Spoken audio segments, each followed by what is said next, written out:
Okay, so hi everyone, good evening from Jakarta, Indonesia. Now shows 2 minutes past 8 p.m. Indonesian time.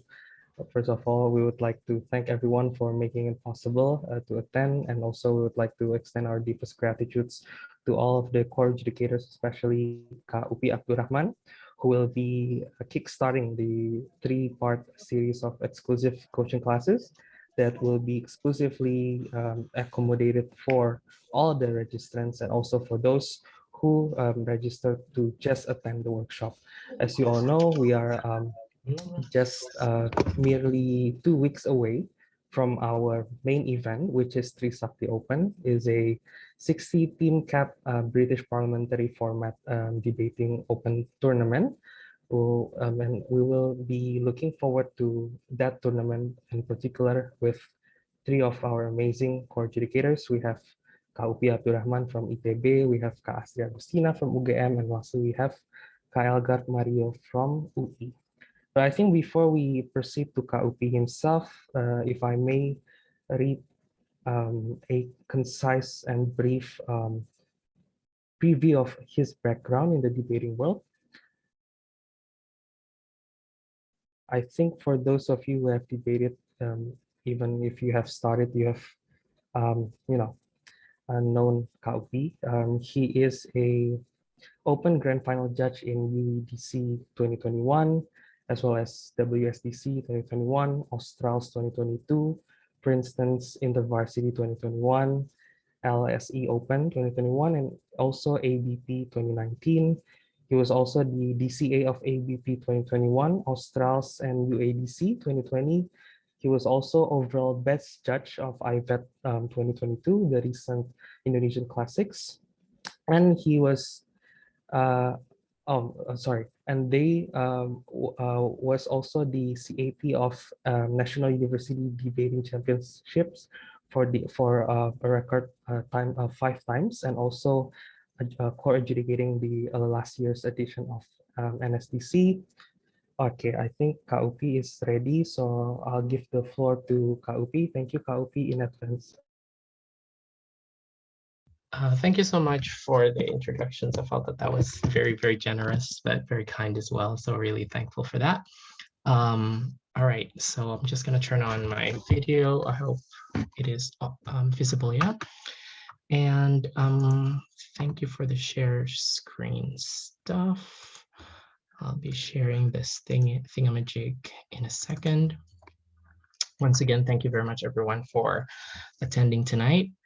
As you can see, we're doing a bit of a fun time in terms of devising the titles of this workshop series. So hopefully there is some sort of reference or to a pop culture element. And in this case, it's a horror game, Fatal Frame, which is really scary. And I think that that really talks a lot about how we use framing, hopefully in a deadly way as well. So hopefully that sets up the mood for tonight. I mean, horror movies are always fun. So let's go. All right, so we're going to be talking about framing, and before going on to that, just like really quick introductions. I'm not going to reiterate too much on this because Rafif has mentioned really beautifully the previous introductions. Just want to say that my pronouns are he or they, so either would be fine for me. And then Trisakti Open later in May would be really cool because the RCOM is amazing, and there will be even more fabulous people than I who are Astri and Elgard in the cap. So it will be really fun time. I hope that you spare a bit of your time after Lebaran to attend Trisakti Open. Just some housekeeping rules when it comes to this presentation. I think first and foremost, it should be as interactive as possible. So if you have any thoughts, you're welcome to share all of those things in the chat. You don't need to wait all the way until the end, especially if you just want to share some thoughts that you may have in the middle of the session in the chat. I think that'd be really good just so that we can start the Q&A session. And I kind of sort of like if I'm explaining things that you're asking, that could be weaved into the presentation as well. The next thing is that the PowerPoint will be shared later on. The contents that I'm going to say are generally an outline, so you are encouraged to take notes. There will be 30 minutes presentation and then followed by Q&A. And then you are encouraged to share your case studies and lived-in experiences with debating that probably some of your judges say that, oh, you need to frame more, but you're not sure what that means. This is something we're going to explore. I do have to note, though, that there's a lot of other videos as well out there when it comes to framing. One of the most notable ones were done by MDG as part of the World's 2018 workshop series. So you're encouraged to see all of those things as well. And then I think that the things that I'm going to say are probably going to piggyback into a lot of the things that was said. Mainly, though, framing is a strategy that is used by many universities, particularly European universities, most notably Oxford and Cambridge, in terms of how they win or secure victories in various parts of esteemed debating tournaments.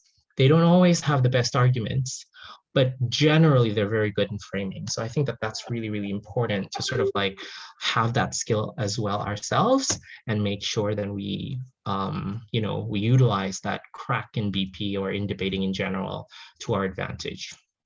All right, there'll be two sections. One, I want to talk about framing in general. How do we frame the frame? Like, why is framing important, etc.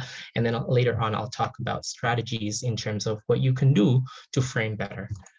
In terms of framing, how do we frame framing, right? Let's talk about definitions first. The first definition I want to touch on framing is the fact that every single logical argument in a discourse always has two burdens. The first burden is what we do really well in Indonesia, especially, which is to prove why X is true.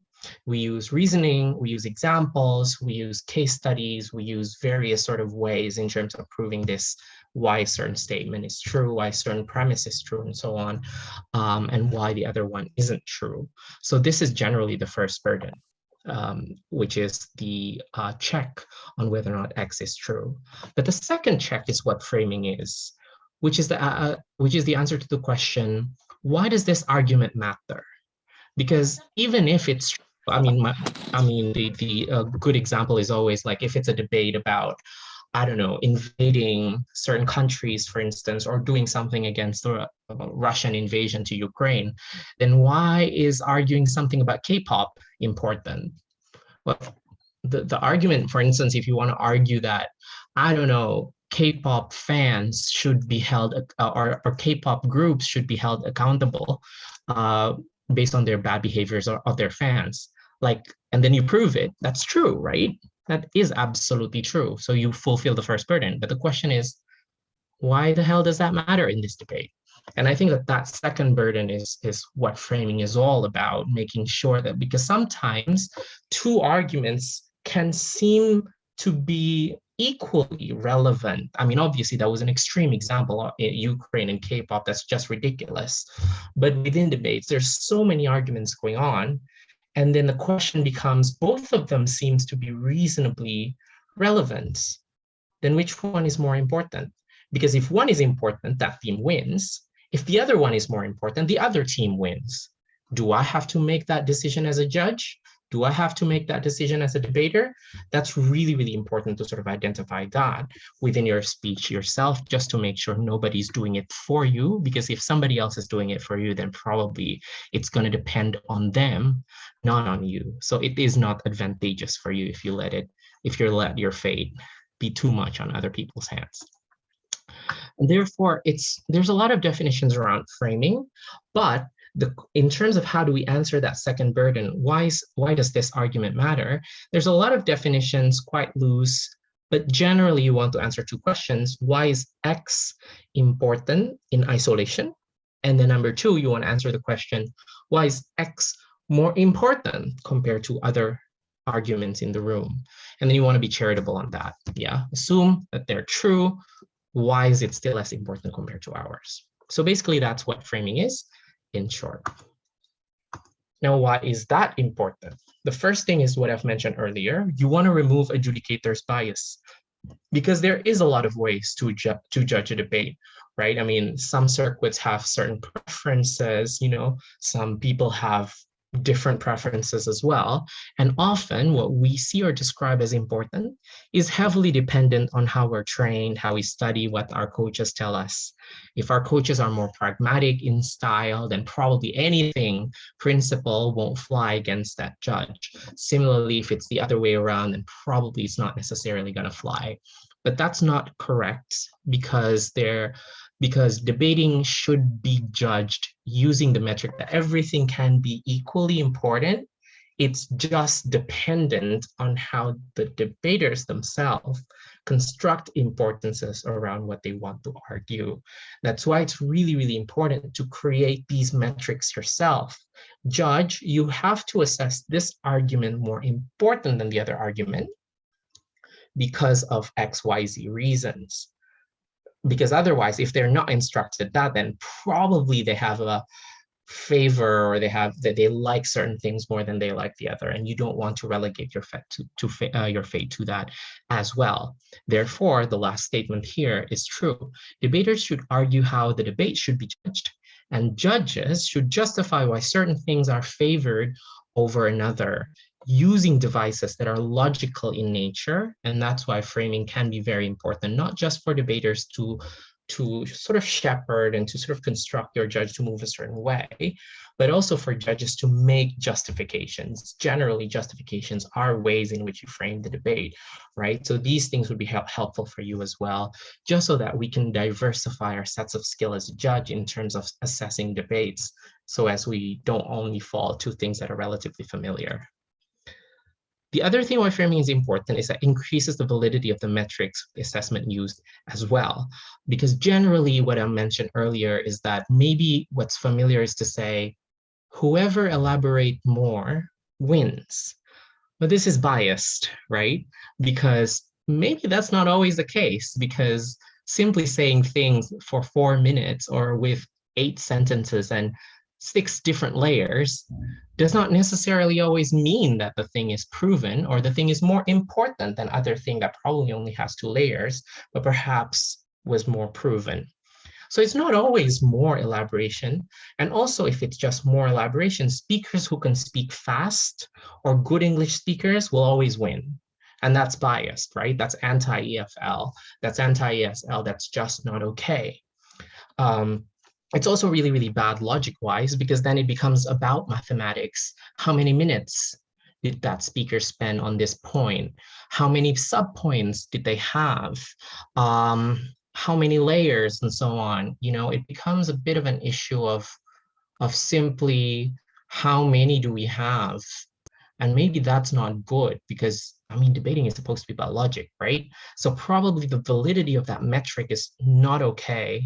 Also considering the fact that probably in BP, closing teams will certainly be able to explain more. They have more time, right?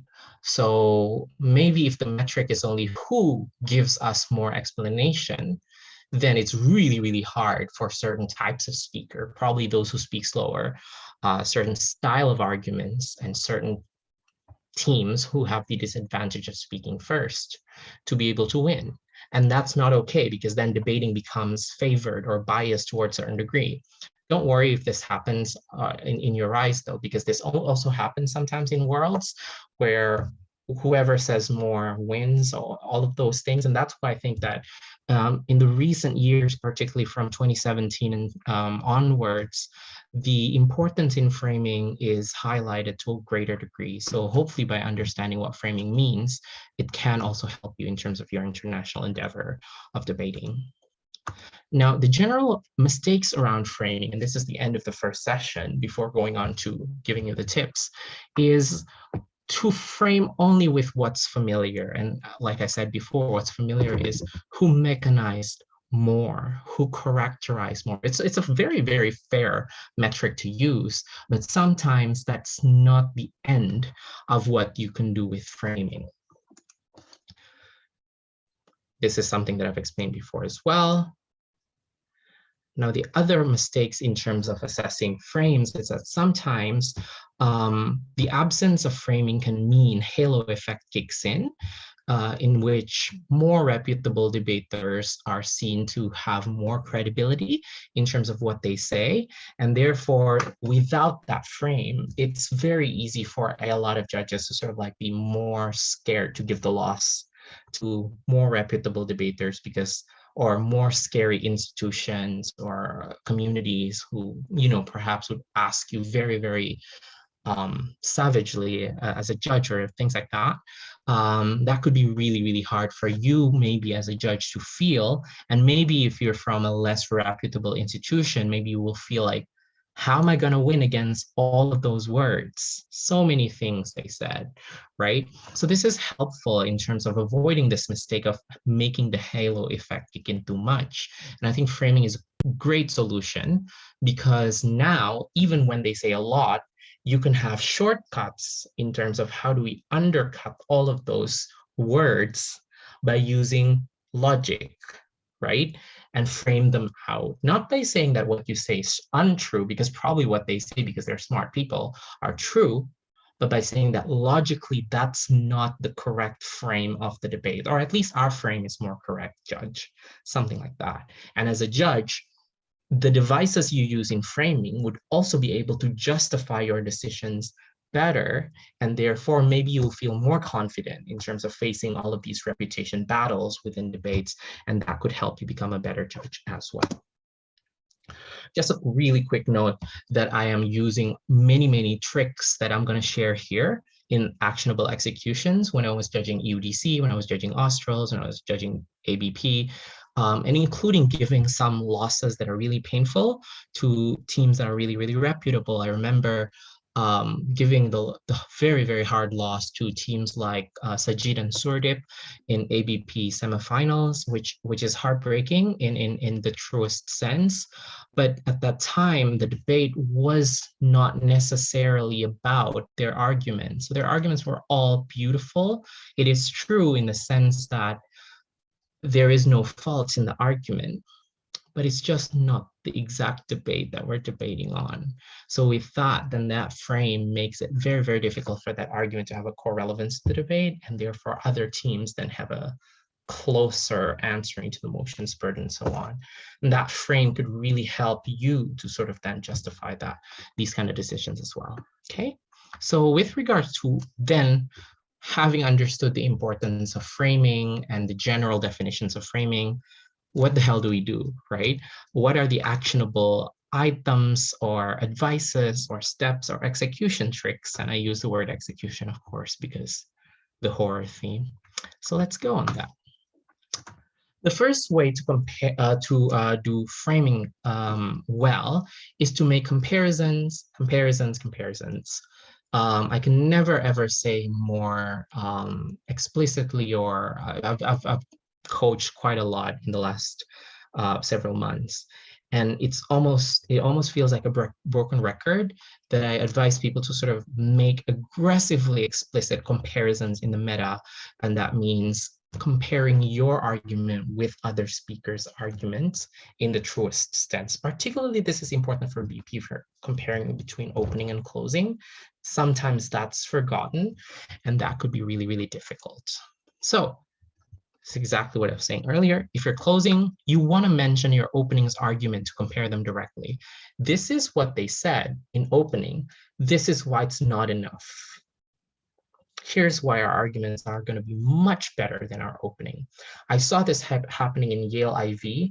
A team from the Philippines, I think it was DLSU with Ethan and Tony, was fighting against a team from Hart House, really, really good team as well. And Hart House basically took a lot of arguments, principal and practicals.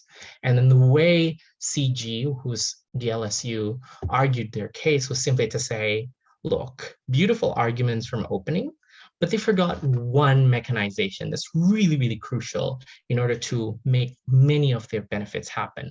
All of their benefits only can happen if that mechanization exists, but that mechanization did not exist in OG's case, leaving their case blank in the most crucial part. We're going to be the one who provides you with that explanation. Therefore, if you give the winning to OG, that must be because of our explanation. And therefore, we have taken OG at this point. Let's go. Here's the explanation. that would be really, really helpful in order for you to be able to kind of like structure the rankings within the debate a lot more easily. So please do that. Number two, if you're rebutting across the bench, don't just rebut the argument by rebutting, I'm saying X is untrue or X is mitigated because of that, but rather frame out the best case scenario. For instance, if you want, if some teams say that doing X will lead towards certain harms, or maybe saying that, oh, if we help, let's say in a motion about invasion, doing so will incur a lot of, let's say, collateral damage towards the country. For instance, like what happened in Iraq and Afghanistan, so many innocent people got killed because they're caught in the crossfire, and that's really, really bad, which is great, right, as an argument. So if you're opposing that, probably it's best for you not to rebut that by saying that, yeah, I agree, collateral damage will happen, but that's less harmful compared to if we let the war run amok, if we don't invade at all.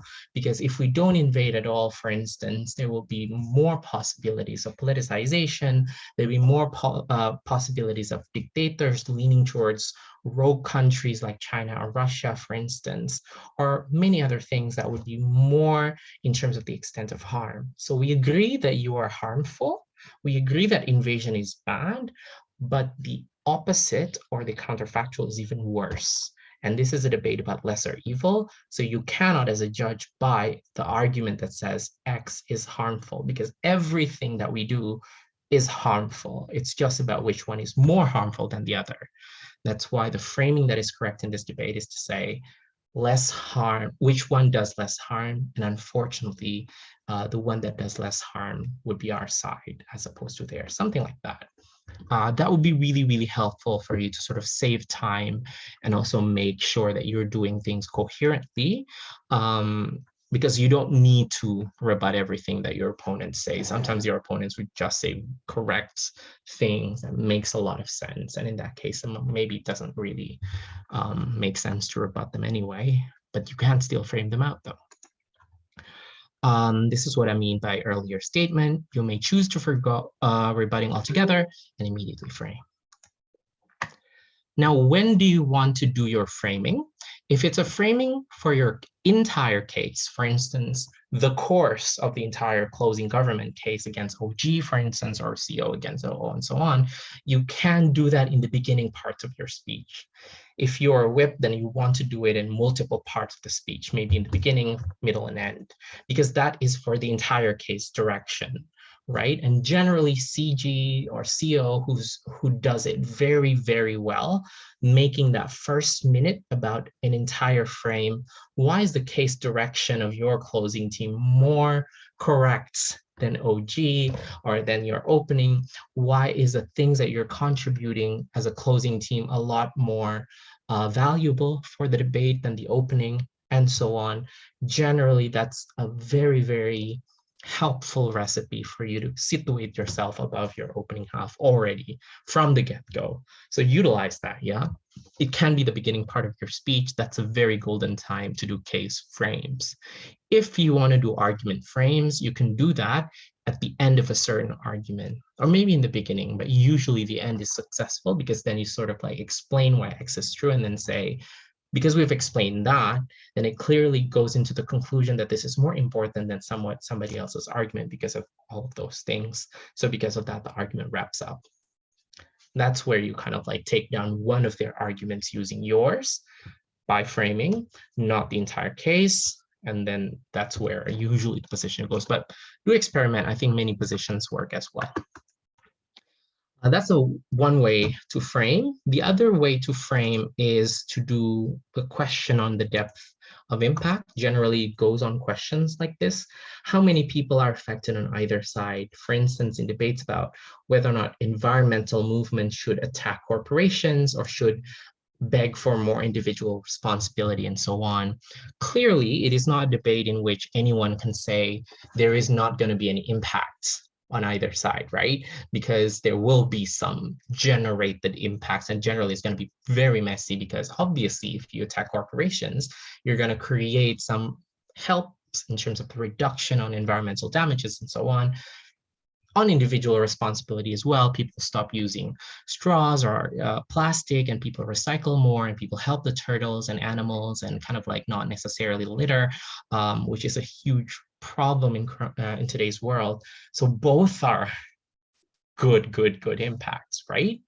The question is then, how many people are affected on either side, or how much money are we generating on either side, or how do we tie them to government's policies and regulations, just so that the depth of impact is bigger?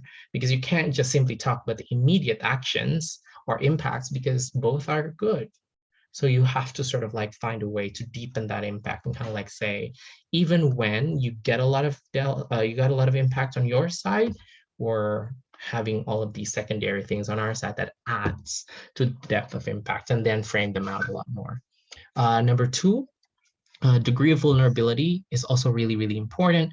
For instance, in a debate about rendering dictators as absolute evil, certainly you can say, a team who would say dictators shouldn't be called absolute evil because their family members will hurt as well, their friends, their cronies who are probably innocent. And then probably the opposition can say, well, they're not as vulnerable, these family members of dictators. Probably they're rich, probably they've benefited to a certain extent. Whereas in our side, we have helpless people violated completely by that dictator. So the degree of vulnerability makes it a lot more difficult for you to trade off our argument as opposed to trade off their argument. We agree that it's not just to make family members susceptible to social trials, but that's the lesser evil that we can do, as opposed to allowing the general population not to be availed by the systems of justice. And therefore, your degree of vulnerability becomes a framing that wins. Number three, it's also on negligible delta on impact, because then we talk about the quantity of impact, we talk about the persons affected by the impact. And the last one is whether or not some impacts exist. Negligible delta is one of my favorite framings that I've seen in modern debating. This happened in a debate about BLM, whether or not BLM movement should be violent. And then the opposition, and then the side who says they shouldn't be violent, clearly say, well, if you're violent, then there's going to be more bad impression towards your movement. Less people become empathic, the movement will be painted in caricatures of violence, and that's just not okay. The simple response to that is to say, the delta is negligible. It's non-consequential because the BLM movement has currently been seen by their opponents as violent. No matter what they do, they're gonna be seen as violent because that's just how racism works, right? So even when you become violent actually, and then people say, aha, you're being now more violent, which proves our premise to be true, it's not going to change that much, because we're going to be called violence when we don't do any violence because they're racists. And we're going to be called violent when we do violence. So the difference between our reputation before and after being violent is not there, is negligible. And because the difference is so negligible, then maybe the bigger impact of the debate happens elsewhere, which is the sense of agency that you're going to provide towards people who are protesting, the sense of justice because every single thing has been failing, the sense of the ability to fight back against oppressors, particularly from law enforcement, etc. And therefore, all of these things then can be more important than many other things. So that's how you can, one of the ways you can frame impact as well. So these three questions can really help you to sort of navigate in terms of making sure when you agree to their impacts, you can win on something else as well. And that's how you can be agile in terms of the different clashes that you have. Another thing that I really like is the prerequisite of chronology, which is to assess the flow of time and what it means for how arguments interact. This is most notable in Australs 2020. I think it was in the double octos or octos. I think it was in the octos. The argument goes as follows. In a motion about requiring absolute blind recruitment, it goes as follows. The proposition says there's 4 stages of recruitment. First is on training, talent buildup. Number 2 is on CV application processes. Number 3 on interview. And number 4, acclimatization to the office culture.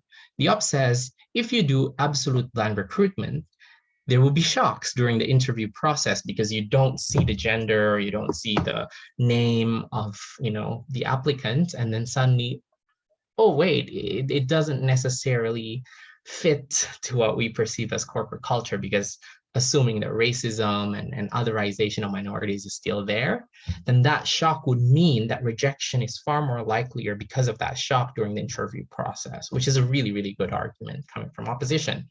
But then the proposition responded back, not by saying that interviews will be fine, because they won't be fine, but simply they say, well, the first 2 stages, which is first in the chronology of time, are the ones where most numbers of eliminations happen.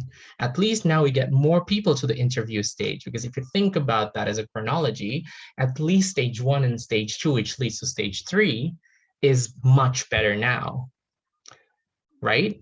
And therefore, if opposition has a problem with stage 3, at the very least, we're solving 2 huge stages, especially the stages in which most of the eliminations do happen. So because of that, we win on chronology, because you can't even get to your problem unless you do the benefits on our side, and that should be enough for us to win and make our benefit bigger than your concern.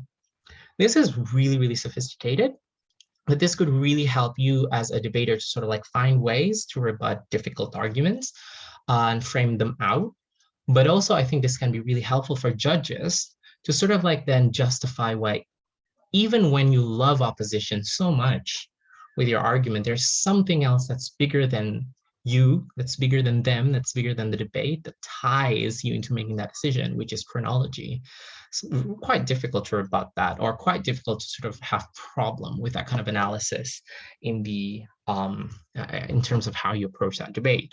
So use that. I've used this framing as a judge in a number of debates as well. Can't really exactly remember when, but this generally is favorable for you, and this could be a huge framing benefit. All right, so the next thing is prerequisite of logic. Previously, we talked about time. Essentially, a prerequisite of logic means, this is a more general sort of frame for you to use. Essentially, it means what arguments must be proven first before others. A first example is a very, very common debate that we see today, which is a debate about prioritizing online education, particularly for developing countries. Proposition argued that the benefits of online education is future investments by the states, like fiber optics availability, e-education ecosystems, coding and programming skills that seem to naturally stem from technology, and so on. In developing states, it's really, really beneficial. And then op didn't rebut all of these things. Instead of saying that all of these are not important or less important than what we get on our side, because naturally your instinct would say, but these things are less important than mingling with kids in the playground, right? But they didn't do that as an opposition. They instead said, the prerequisite to have all of this is the state's buy-in, or the state's agreement to do these policies and kind of approve the budgets. Unfortunately, though, online education being less visible is really difficult to justify and glamorize, especially in the kind of states that we're talking about, because the Bapak Bupati, or Bapak or Ibu apa namanya Ibu yang di Kota Madia tuh wali kota, yeah, they would always want to have like, here's the school, here's the ribbon cutting, here's the evidence of our work. Look at the road that we're building, look at the school that we're building, and so on. If it's online, it's really, really difficult to sort of champion our work. So that's why online education is generally not as sexy or favorable for many governments in these kind of states, because it's not easy for you to be able to glamorize that. Because of that, there's far less possibility that your things will get funded and budgeted by the government, making the benefits far less likely. And that was really smart, I think, because then that kind of stopped many of the logic from proposition to sort of happen, because if this is a logical continuum, then the proposition's argument was here. What the opposition did with this was to sort of like go 2 steps back and say, in order for you to get there, you need to prove first that there is funding. Otherwise, none of what you say will manifest. And that's really smart. Because of that, then it really saved a lot of time, and it makes the counter response from proposition a lot harder. So that prerequisite of logic is really, really useful for many, many debates. There's also another example as well, but I won't go too much on that.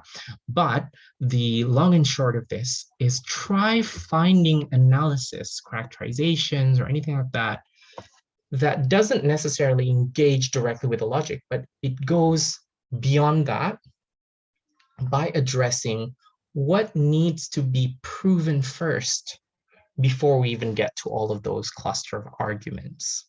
With that, you can rebut 5 different arguments using one frame, which is to say, you have to prove my statement is wrong first before you get there. And if you have not proven that, you lose. And as a judge, you can use that as well by saying that, aha, look, some of the things that were said in the debate in the arrangement of logic is actually more prerequisite than others. It's more of a requirement to prove all of the other subsidiary benefits, so that the team who proved these crucial arguments would be the team that wins, because everything else is a consequence of proving X and Y and certain things. Yeah. Some debaters would really make this kind of frame in order for them to be very successful. So please do that if you're a debater. If you're a judge, be on the lookout of the prerequisite of logic arguments, because that could really help. Yeah. Now, finally, the last thing I want to say on this is that the other frame that could be really, really useful for you is how do we assess principles versus pragmatics.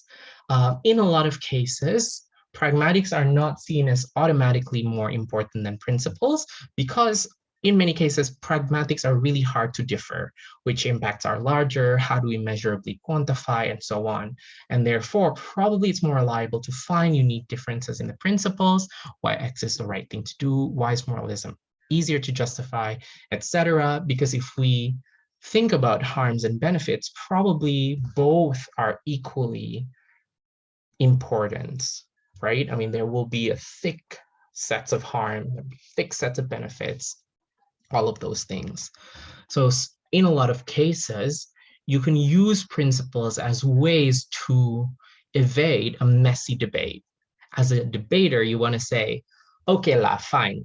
At the end, for instance, maybe in your whip speech or in a reply speech, you want to say, hey, a lot of the pragmatics in this debate are really, really locked, because it seems that there's a lot that we've proven, there's a lot that they've proven.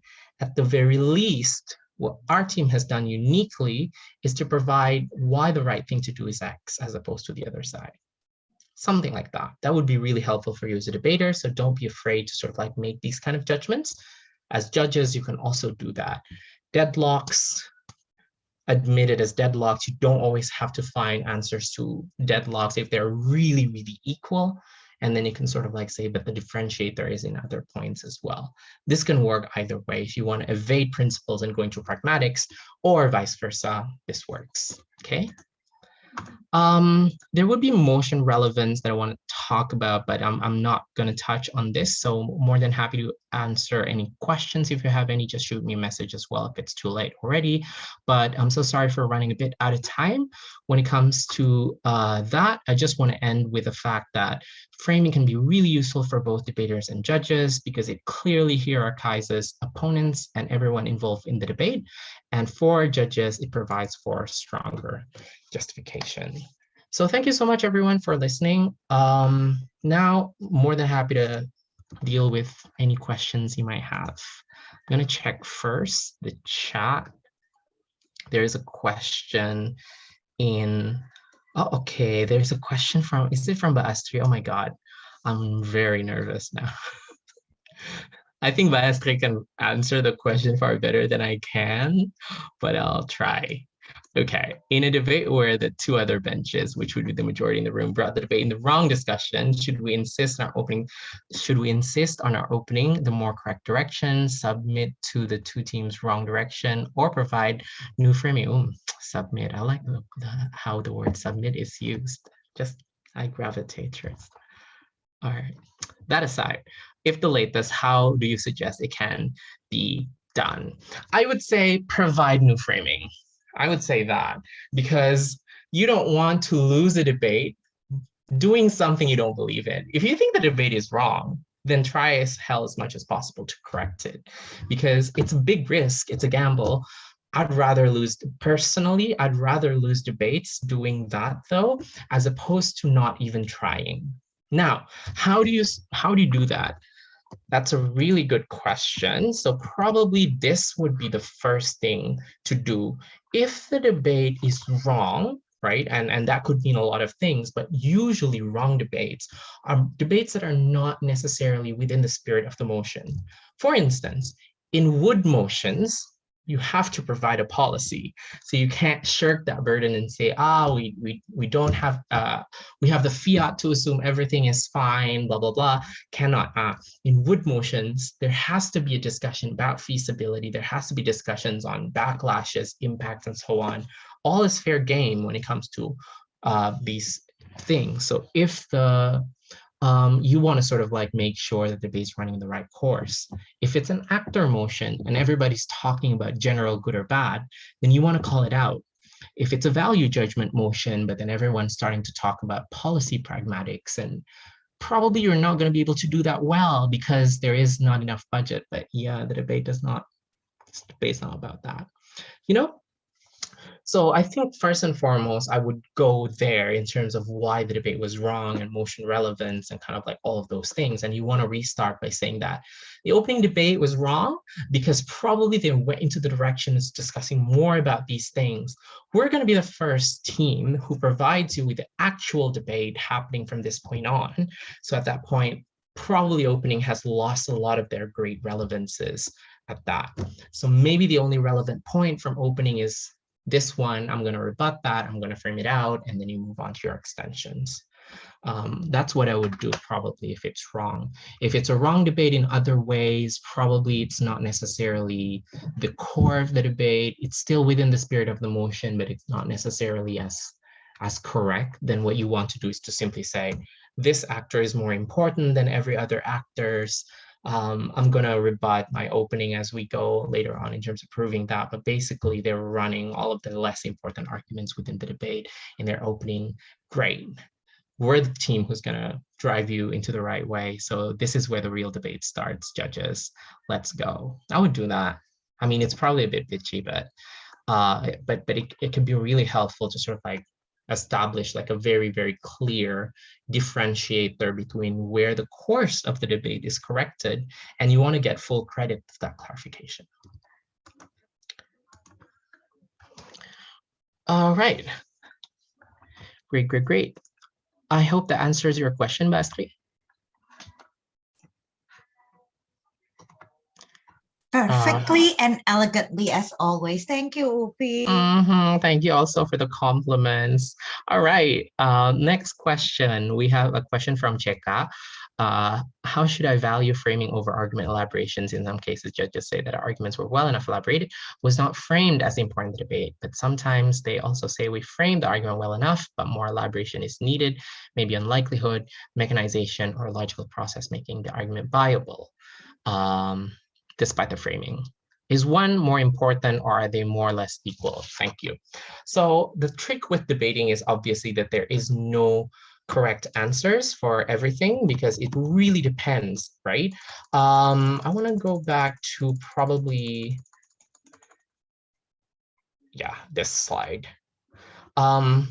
Like, I'm not necessarily sure how much of a deficiency in elaboration there was in your case about, you know, arguments not necessarily having, arguments being framed as important, but it was lacking in mechanization, because that could mean it's very assertive in the sense that it's only an assertion, or it could mean that you've elaborated rather well, but your opponents unleashed huge loads of very complex and nuanced and sophisticated and heavyweight sort of elaboration to explain their point. So that means that there is a gap in mechanization that happens quite significantly between two teams. In that case, if the gap of elaboration is quite big, then probably framing won't help you too much, because again, there is two burdens and these burdens are relatively equal in importance.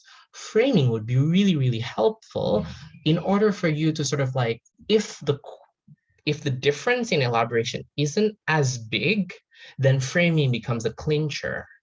But if there is quite a significant gap of things with elaboration, then probably that is something to address first and foremost. So what I would say is just make sure that your elaborations are robust enough, but do frame as well, because sometimes it is really, really important to sort of make sure that you answer the second burden. I do have to want to make a note though, that sometimes with elaboration, not everything that is too much or not everything that is a lot is correct. So you don't always have to overdo yourself with elaboration. I guess what you want to ask to your judges is that, do we really need to over-explain to that degree? Remember, judges are not blank slates in BP. Judges are average, informed citizen, which means that they probably know about certain things.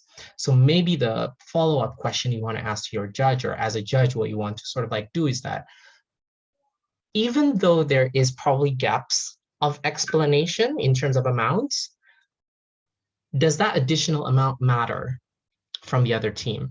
Was it crucial enough? Was it important enough? Like, why do they have to bring all of these explanations into the fray? Or are they just over-explaining themselves, like beating a dead point with like a stick or whatever? Because that maybe is the case as well with teams who are credited for elaborating a lot. And that's a bit of a bad habit, isn't it? Anyone who explains a lot wins, which is not the way to go. I have seen speakers bringing very, very, very short responses, but that works much better compared to many of the things that was said by the other side. So you want to revisit that again by saying that, is elaboration really what's key over here? Because it could be the case that maybe your explanation or whoever it is who's running is deficient. It could also be the case that the judges think it's deficient when in fact it's not. So I think that there's a lot of details that I would like from this case study over here, but the key idea is, do elaborate. You don't need to over elaborate though. Judges should not demand people to over elaborate per se, and that's why all of the frames that I've explained before can diversify your metric of winning beyond merely explaining a lot to many other things. And also, as a speaker, diversify your burden, explain adequately, but frame adequately as well. I'm so sorry, that was a long answer, but I hope that answers your question, Jeka. Yes, that answers, Kak. Thank you. All right, izin bertanya, next question from Kairil tentang judul video debat yang Filipina tadi as closing gov proof that OG belum closing gov. Oh, okay. Right. I don't know if this debate is recorded or not, but basically it was Yale IV octofinals. I was judging with Cameron and Colin. It was Hart House in OG, DLSU in CG. Princeton, I think, was in OO. And I think it was Cambridge in CO. Yale IV 2021. I'll get back to you after this, yeah? But Yale IV 2021 octofinals. Right. Cool. In that case, next question then from Aya. Hi, Aya. Is forcing yourself to engage with a less exclusive or fully framed argument something worth doing, over making the new framings completely explored? Asking, since engagement has become a more populous way to credit teams during a tied debate, it seems like, yeah, that is also a beef that probably I want to kind of explore with this session, not necessarily to go against the grain too much or whatever, but there is sometimes an issue in terms of engagement versus framing.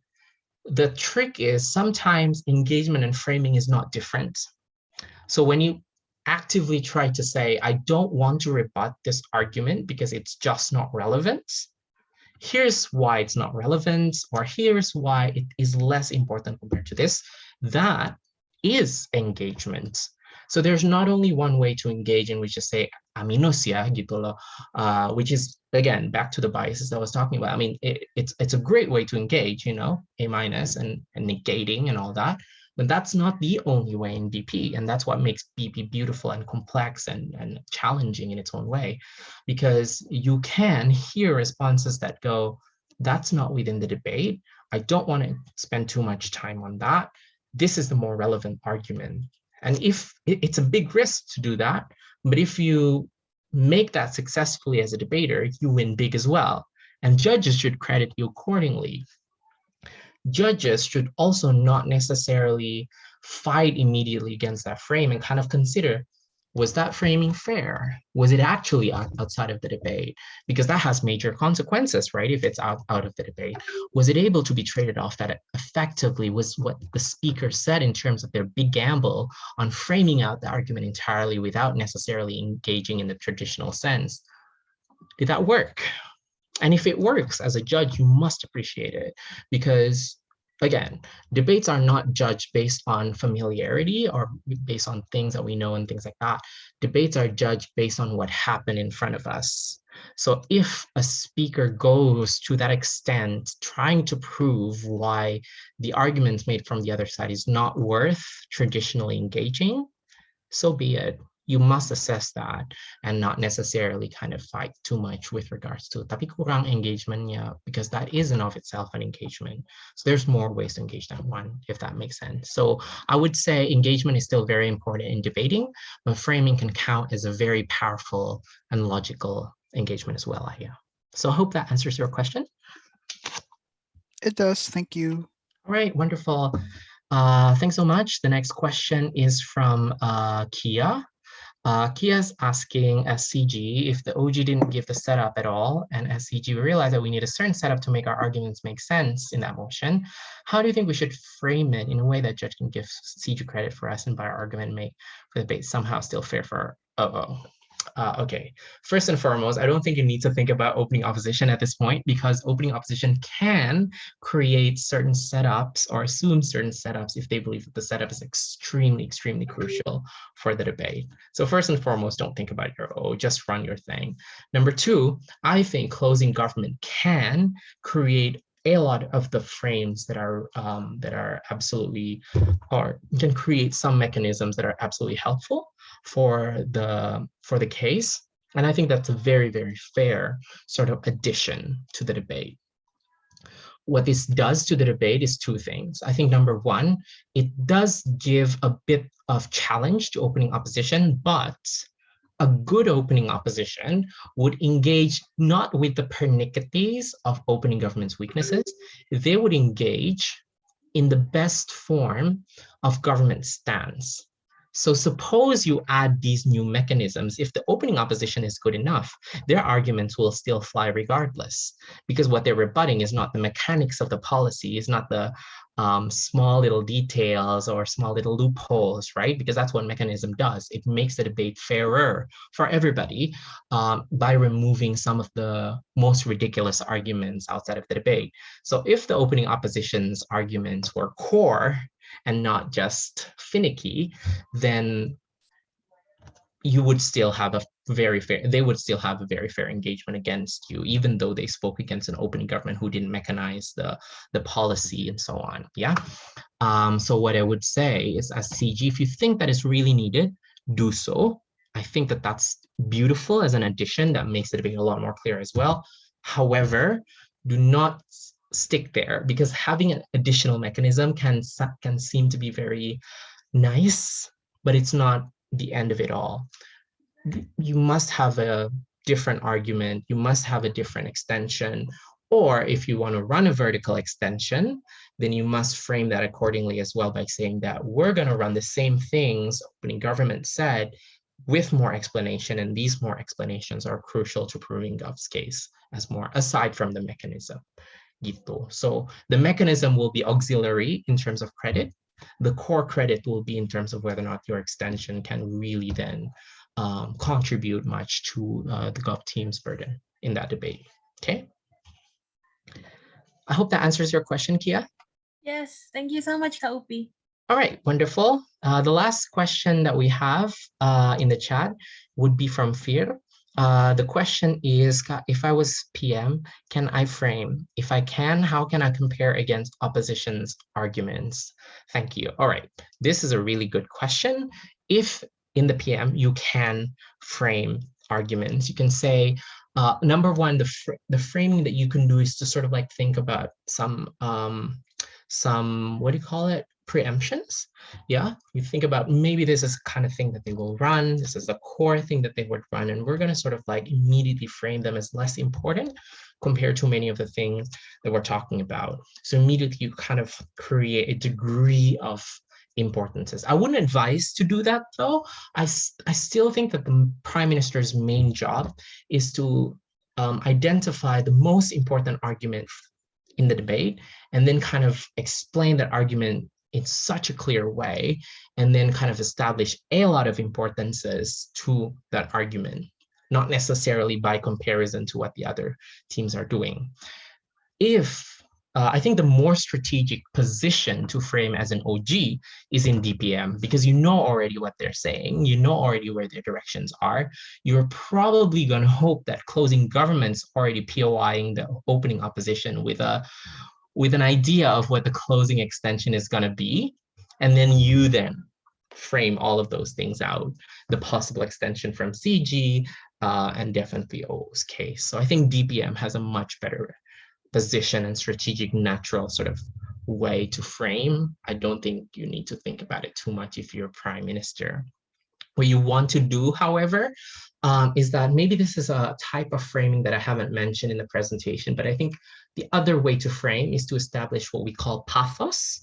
And pathos is, and this is what is called style in WSDC, it's basically how people feel that our argument is very, very important. If you want to talk about vulnerable people, then you want to make sure that there's a lot of, like, people feel bad if they don't buy your stakeholder, if they don't buy your benefit or things like that, right? And you can do that in a number of ways. You can establish emotional reports with your judges. You can establish the idea that, look, if we don't do this, this is going to be a greatest failure of policy making, for instance, or in many, many regards.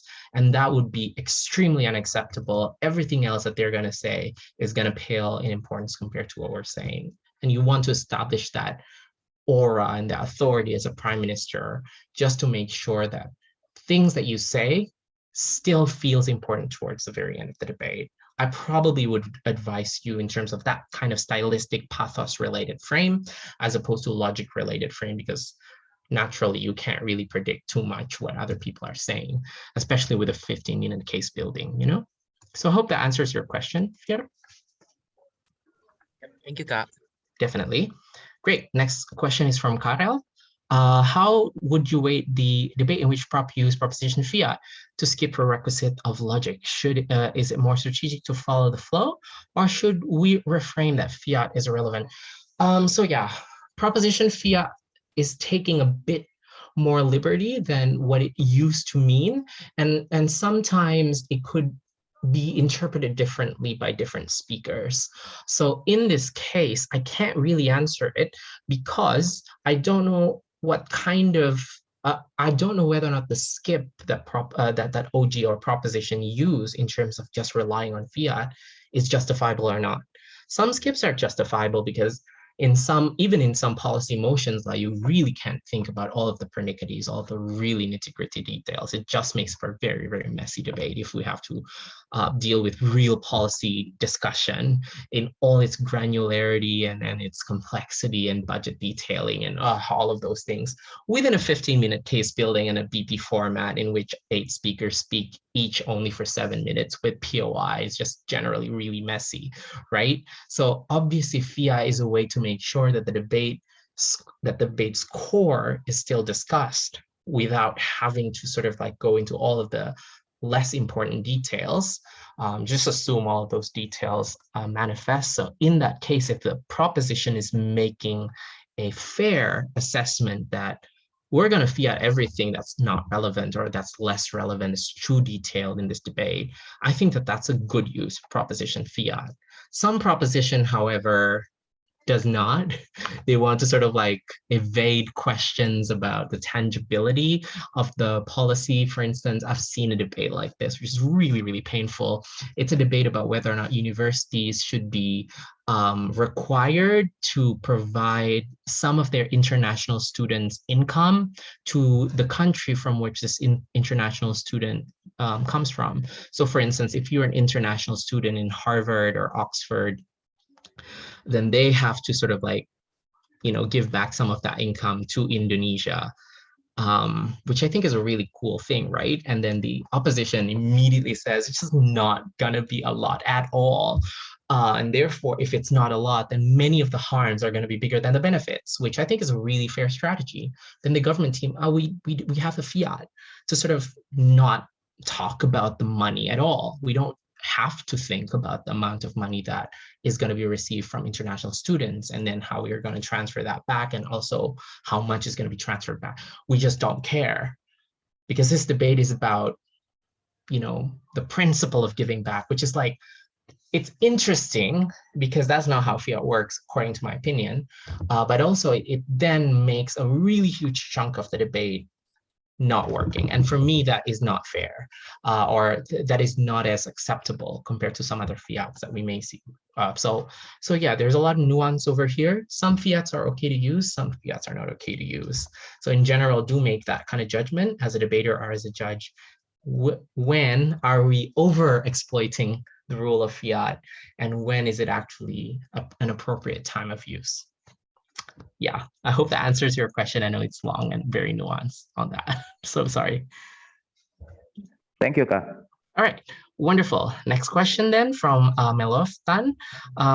Any advices on how to train or improve framing training drills or what to look for during spars or coaching? It's a very, very good question.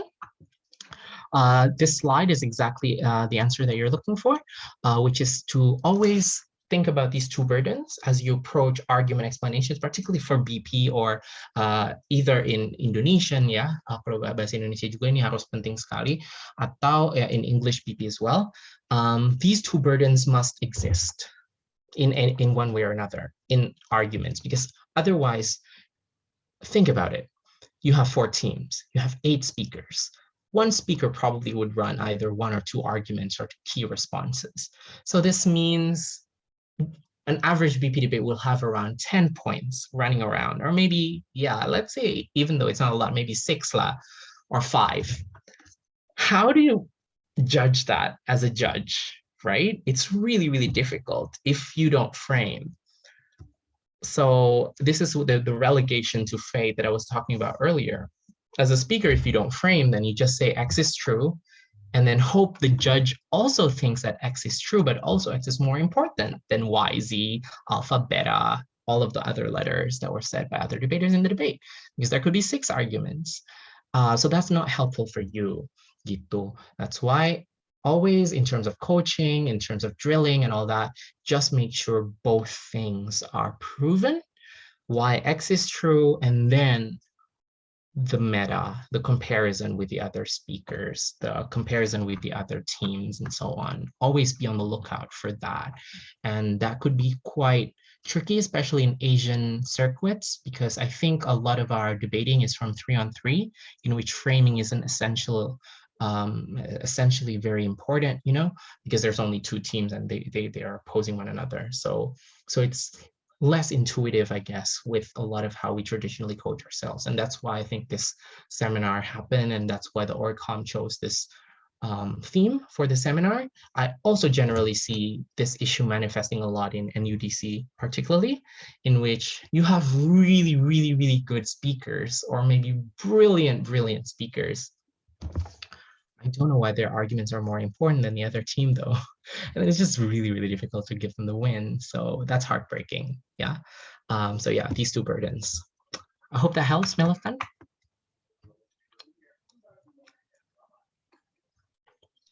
All good, all good.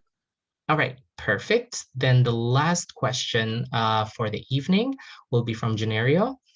When the opponent's case is only focused on the explanation of impact in certain conditions like pandemic, but we're trying to bring the degree of impact in further circumstances, but also a long-term one. Is this a strategic framing to begin with? My unequivocal answer is a very clear and resounding yes. Debates generally are not time-bound. Pandemic is not necessarily good because not only it's probably slightly a thing of the past because we have, many countries have transitioned out of the pandemic. So putting a debate in the past is not necessarily good as well. But in general, I think debates should be able to kind of discuss about a general issue, unless the motion says specifically in times of pandemic or things like that. That is where then you can run a pandemic only situation. Any other debates should be general. So I guess what you want to do here is just to, again, reread the motion very carefully and see if the motion requires pandemic specificity. If the motion does not require pandemic specificity and it's supposed to be a general debate, and then some teams are making it a pandemic specific debate, then it's wonky. It's not necessarily cool. So you can frame it out. You can't even, I don't know if it's framing per se, but rather for me, it's just like clarification, almost definitional challenge, because one of the things that are not allowed in terms of defining the debate is specific time and place setting, right? Besides tautology and truism and squirrel. So that's too specific of a time and frame. The motion is general. So if the motion is general, what you want to do is to sort of clarify immediately that any case that is expected from a general debate, because the motion and the CAP does not specify it's a pandemic debate, it has to match the level of generality of the motion. And if it doesn't, then obviously it's a huge, huge, huge issue. That's why probably what you want to do as a speaker is to say, that's a great case on pandemics. The debate is not just about pandemics though. So all arguments relevant to this motion, pandemic or not pandemic, should be relevant. We're going to rebut the pandemic case, but they have to rebut the other parts of our case as well, because these are equally relevant. Read the motion again. Let's go. Something like that. I hope it helps. Wonderful. Thank you, Kak. All right, cool. So in that case, I think we are at the end of our session. Thank you so much, everyone, for a wonderful discussion. And hopefully this can be helpful for you if you still have any burning questions or things that you are thinking about later on, case studies you want to sort of share and all that. Yeah, once again, more than happy to continue the conversation via chat or anything like that. But hopefully this can be helpful in any regards. So yeah, thank you once again for the discussion tonight. Cheers. Back to the ORCOM. All right, wonderful. Thank you so much, Kak Uphie, for the wonderful topic for the past 1 hour. I think that as what have been also mentioned before, that we would like to cherish this very moment, because any kind of lessons that is shared personally and specifically by Kak Uphie is very special and very precious at the same time. So we thank you once again for Kak Uphie. And we also would like to thank everyone who's made it possible to attend for today's first session. We'll also like to look forward to your attendance in the upcoming 2 sessions that will be held in a close amount of days. So I think that is all from ORCOM. Thank you so much, Uphie. I think lastly, if we may ask for consent, is anybody up to open their cameras just to have a quick photo session? For those who are unable to do so, it's totally fine. Boleh buka kamera dulu buat yang bisa on cam, mau cekrek-cekrek aja. It's totally optional, don't worry. Oke, kayak udah semua ya. Oke, sure. Aku screenshot ya. I'll screen shoot in. Oh, so ada yang nambah lagi. Oke, aku screenshot in 3, 2, 1. Smile everyone. Cheers. Okay, wonderful. So thank you so much once again. Kak Uphie, thank you. You may leave the Zoom. Thank you so much for today. Everyone else, you also may as well leave the Zoom, and see you. Thank you. See you, everyone.